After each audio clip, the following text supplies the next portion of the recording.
Hello, class. Welcome to lesson 7 of our Counting on Grace Language Arts unit. Today we are going to be reading Counting on Grace by Elizabeth Winthrop, and we are going to be in chapters 11 and 12 today. Okay, so please either follow along or read in your own book. Thank you. Chapter 11 The Frames. I name my machines to help me keep them straight. The ones that give me the most trouble are boys: Albert, Edwin, and George. Albert's got just about everything wrong that can go wrong. Even Mimere has trouble with him. But the machine fixers don't have time for little adjustments here and there. Mimere says long as we keep an eye on Albert, fuss over him, then he'll keep on working for us. Just like a man, she says. That's where I got the idea to name the bad ones after boys. Delia's got two nasty frames with troubles from top to bottom. Now French Johnny spends his time over there when he used to torment Mrs. Trottier. I see Mimere keeping an eye on Delia, and sometimes if I'm taking too long with my doffing, she runs over to help. At break time, she lets everybody know that Delia's got the worst two frames in the room. With all the boasting Mimere's done about us two girls, she can see the women smiling to themselves when Delia's in trouble. They used to smile that same way over Mrs. Trottier. I told Delia to name her worst frame Thomas, 'cause they both are limpers with something crooked about them. But she said I've got a wicked devil streak in me. I don't mean to be nasty. I just tell the truth the way I see it. My three girls do fine: Marie, Therese, and Bernadette. I named them after saints, so they'll keep on behaving themselves. I wish my hands were machines too, especially the right one. I can hold two bobbins now, but that's not enough. I'm working myself up to 4, but no matter how fast I go, I can always feel Mimere waiting on me. I have bad dreams about my slow self that make me start up shouting in the middle of the night. Delia rolls me over and tells me to hush up and sleep. Henry don't even budge on his side. Henry could nod off in the middle of the noisy weaving room if he had to. Most nights Delia makes him sleep between us so I don't wake her with my thrashing. Those first weeks are the worst. So many things can go wrong, especially at the end of the day, when my feet get to aching and shaking and my back feels like someone has rammed a steel rod right down the middle of it, and I can't twist or turn without the bones complaining. But now it's better. I talk to my hands and my machines to keep them all doing the right thing at the right time. It's the plan I come up with to hold my mind still, so it don't go wandering off. You've got to pay attention in the mill, or else those big old bad machines, they'll snatch at any loose piece hanging off a person and gobble it up. After all, it's their job to grab the roving and spin it into thread. It's my job to stay out of the way and make sure they're spinning cotton, and not a hank of my hair, or one of my fingers, or a piece of my smock. I'm like Miss Leslie now with her eye on us school children outside in the yard during recess. Now, Albert, you behave yourself this morning, or I'll have to shut you down, put you in the back of the room with the girls. Edwin, I don't like that smart look you're giving me. No recess for you today. You stay inside and work right through the break. For once I can talk all I want with nobody telling me to hush. Nobody cares long as I get those bobbin babies moved in and out of their cradles. The thinking is what gets me in trouble. A picture pops in my mind of a kid biting Miss Leslie's finger in two, or snatching at her dress the way a frame does if you give it half a chance. The very idea makes me laugh, and then my mind follows that funny picture, and suddenly, in the middle of the side I just doffed, a piece of slub gets through, which makes one end fly around and hit the next one and the next. Before I know it, I've got a regular snowstorm of cotton, and my mother's throwing the shipper handle and yelling at me again. Arthur don't work as hard as me. His mother's only got two frames. There's times I catch him staring out the window, so fierce you'd think his eyes would burn a hole right through the dirty glass. He's still dreaming about running away. Dinner times, when we break, he keeps on with the story of the soldier named Henry. In the first battle, he stood and fought and was proud of himself, but the second time the Confederate soldiers attacked, he ran away. Why'd he run that time? I ask. 'Cause he says it's the duty of every little piece of the army to save itself, Arthur says. If everybody thought that way, there'd be no army left. Arthur just shakes his head like I'm a crazy person. Delia's machine is down again, third time since the starting bell. My mother yells, "Doff number 6!" which is Therese, and I'm already there tending to her. My good girl, I whisper to her as I scoop up my empty bobbins, nudging the bobbin truck along ahead of me. And my right hand is getting smarter. This is the first day it's been able to hold 3 bobbins at once. I drop each one cleanly over its spindle with no trouble. Teresa's bobbins come off just as easy in my left hand. I'm humming now, clocking along as regular as my frame, the full bobbins piling up in the box on top of the bobbin truck. I flip the separators back in place and drop down the thread boards faster than ever before. Done! I yell, but my mare don't hear me because she's still fussing with Delia's frame. I look up at the board where the doffing schedule is posted. We're ahead on number 6, but then, like Delia said, my mother don't pay much attention to that schedule. I signal for Hubert, the bobbin boy, and he comes along all bent over like he's running at a wall. He's so short and scrawny it's the only way he can get the big bobbin truck moving. Off it goes with Hubert's skinny legs and toes doing the pushing, his black oily heels never touching the floor. Number 1, Albert, is filling up, so I figure I'll save time and clear his scavenger rolls. It's the spinner's job, but I've watched Mamere and Delia do it 100 times. I pull over a box, step up on it, and lift up the first roll with several laps of lint. Come on, Albert, you behave now. Easy does it, I whisper. And even though it's heavier than I thought, the roll is sliding out just the way it should. What are you doing? Shouts French Johnny's voice in my ear, and I jump, and sure enough, a lap hits an end soon as I take my eye off it, and the broken end wraps around the bottom roll. By the time I work it out, at least 8 ends are down. My mare pushes me off the box and out of the way with one rough hand, throws the shipper handle with the other just as the next scavenger roll down the way spits itself out onto the floor. I stumble backward and my feet slip.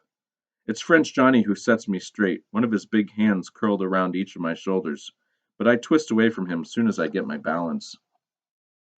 The whole time my mother is screaming, Bete, bete, bete, stupide filet! And the way her voice is pitched, everybody can hear, and they look up as French Johnny walks away with a grin on his face. Now we have at least 12 ends flying around on Albert, and my mother has to shut down 2 other frames so they don't spill over. I piece up, twisting the thread together fast as I can. But she's faster, of course, and as soon as she catches up with me, she just shoves me out of the way with her hip. I wipe down the scavenger roll and shove the wad of lint into the pocket of my smock, but she snatches the toll from me and clears it again, which is her way of saying nothing I do helps none. She can't count on me. The pain in my chest comes from not breathing, because if I breathe, I will cry, and I don't never let myself do that. At the dinner break, I sit by myself, hunched over my knees. Delia tries to get me to eat, but I shake my head. The pain in my chest has spread to my stomach. Whatever I swallow will come back up, I'm sure of it. Better to stay hungry. I see Arthur heading over to my corner, but I give him a stare that makes him veer away. I don't look at my mare, but I can hear Mrs. Trottier talking to her. Don't be so hard on Grace. It's only her 3rd week, she says. And I want to kill Arthur's mother, grind her up between my teeth and spit what's left of her little bony bones out the window. Last thing I need is that woman standing up for me. I cringe, waiting for Mamere's answer. You pay attention to your own business, madame, says my mother in a sharp voice. I train my girls whatever way I please. They learn their jobs right. If Delia hadn't taken so much time piecing up your ends, she would have gotten her own frames months ago. I peek through my fingers to see them glaring at each other, trembling like 2 dogs ready to fight. Mrs. Trottier backs away first, and my mother smiles in a way that says, I won. She always wins her spats with people. Only thing bigger and bossier than my mother in the spinning room is the frames. When we walk out of the mill that evening, Arthur stays away from me. The soldier story usually takes my mind off my troubles, but I pretend I don't care to hear it tonight. It is raining. I tip my head up so the water can run down my throat. Then I take the handkerchief out of my smock and press it to my mouth. Wrong pocket. I put that wad of scavenger roll lint in the wrong pocket, and now it's stuck up against my nose. I want to throw the garbage ball of cotton over the border into Massachusetts, as far away from me as ever it can get, but I don't have the strength. I toss it into a nearby bush, and for some strange reason, that's when the crying starts. I've been holding those tears down all day long, but it's no use trying to stop them now. I lean over to hawk and spit in the bushes. People pass me by, barely noticing. thinking it's only the cotton coming back up the way it does for all of us. All right, Chapter 12. No Sausage. When Delia sees me coming in the door, she has the sense to keep quiet. Just takes a rag and wipes my face down as if I'm a baby. Pepe is humming tonight, and that's not good. Whenever he starts singing, it means he's even more out of his head than usual. He was trying to drag the trunk out the kitchen door when I come home from school today, Henry reports as we sit down to dinner. Don't do no harm, my mare says. Sausage! Pepe demands. He is stabbing at the potatoes in his bowl, looking for meat. There ain't been none since we had to pay Madame Boucher extra to look in on him mornings. I'm still on learner's pay. My mare's pay is down too 'cause of me, and Delia's not making up the difference with her two cranky machines. Even with me working, we've fallen farther behind on the store bill. Papa says Mr. Dupree is cheating us, but there's no way to prove it. My mare shakes her head at Pepe. Eat up, mon Pierre. Sausage! He cries again, and throws his wooden spoon across the room. It slaps up against the wall and crashes to the floor. The brown gravy water leaves a long drip mark. Nobody speaks. Then Mamere nods to Henry to pick up the spoon. She pulls herself to her feet, takes it from him, and heads over to the bed to feed Pepe. Before she can get to him, he throws the bowl. It hits my mother square in the chest and bounces off her onto the floor. Her arm rises up automatically the way it does when she's reaching for the shipper handle, and before she can stop herself, it swings across and smacks my grandfather full in the face. The sound of her flat hand against Pepe's old cheekbones makes a noise in the room like a bullet. Papa pulls Mamere away and goes to comfort my grandfather. Delia dabs at the gravy stains on my mother's skirts, but Mamere doesn't seem to notice. She is staring off at some distant place, swaying a little. I squat down to mop up the spilled soup. Maybe Pepe should go back to Canada, I say to myself. I'm so tired that my voice slurs around and I expect nobody is really listening in the commotion. He would be happier then, and we could be eating this food, not wiping it off the floor. My mare cuffs me on the top of my head, and the blow is hard enough to snap my neck back. I go still. And maybe you could learn your job, mademoiselle, instead of thinking you're quick or smart enough to do mine. And then we would have food to eat and shoes for your brother and all the sausage Pepe deserves.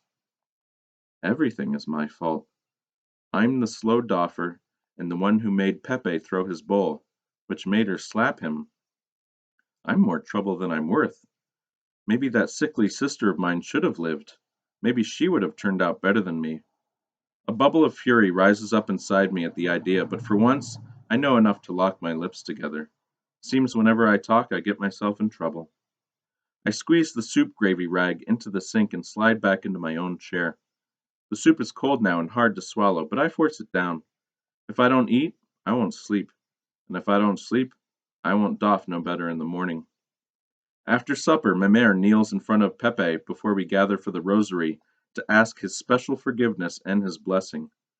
He looks at her out of his cold blue eyes and nods, but he don't speak. Papa has to lead us in the rosary.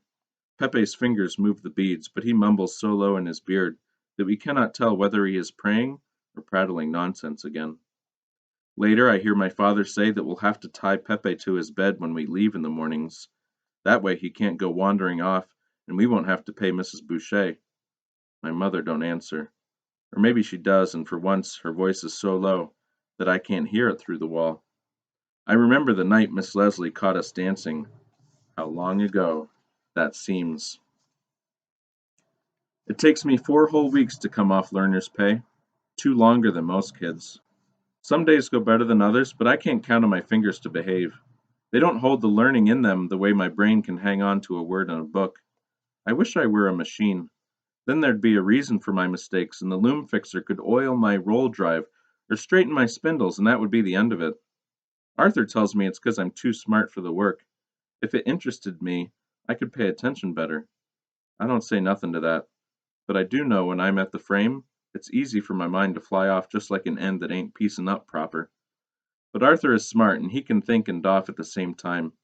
I can only do one or the other. And no matter what, I cannot please Mamere. There's always an end I haven't caught or a bobbin I've dropped. Things people say get stuck in my head, and I waste time fussing over them, so I try to close my ears against her voice. She sees that and yells even louder. She don't care no more what the other women in the spinning room think of me, 'cause she's given up on me herself. She's got one good daughter and one bad doffer. I told you she can be that way, Delia says to me at night when I'm lying stiff in the bed. Don't pay no mind to it, Grace. It's her way o' worrying. I don't care, I tell Delia, but the words don't come out easy. It's always hard for me to tell a lie. All right, I hope you enjoyed today's reading. Make a great day, everyone.